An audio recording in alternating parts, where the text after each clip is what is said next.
મિત્રો, બરાબર 1.5 વર્ષ પહેલા અમદાવાદના ઈસનપુરમાં કંઈક આવો જ માહોલ હતો. ઢોલ નગારા વાગતા હતા અને એએમસીના અધિકારીઓ મોટા ઉપાડે 700 વૃક્ષો વાવી રહ્યા હતા.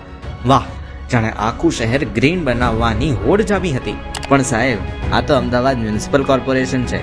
અહીં જમણા હાથને ખબર નથી હોતી કે ડાબો હાથ શું કરે છે. જે 700 વૃક્ષોને લોહી પાણી એક કરીને ઉછેર્યા, હવે એ જ જગ્યાએ ભૂગર્ભ પાણીની ટાંકી બનાવવા માટે આ બધા જ વૃક્ષોનું નિકંદન કાઢવામાં આવશે. સવાલ એ થાય છે કે શું 1.5 વર્ષ પહેલા એએમસી પાસે આ ટાંકી બનાવવાનું કોઈ પ્લાનિંગ જ નહોતું, કે પછી માત્ર વૃક્ષારોપણનો ટાર્ગેટ પૂરો કરવા અને ફોટા પડાવવા માટે જનતાના પૈસે આ વૃક્ષો વાવી દીધા હતા. પ્લોટનો હેતુ જાણ્યા વગર આવું અણઘડ આયોજન કેટલું યોગ્ય? અમદાવાદીઓ ક્યાં સુધી આપણે આવા મૂર્ખામી ભર્યા નિર્ણયો ચૂપચાપ જોતા રહીશું?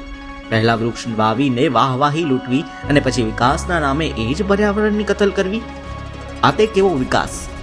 જાગો અને આ અણઘડ આયોજન સામે અવાજ ઉઠાવો. કોમેન્ટમાં લખો અને શેર કરો આ વિડીયો, જેથી ઊંઘતું તંત્ર જાગે.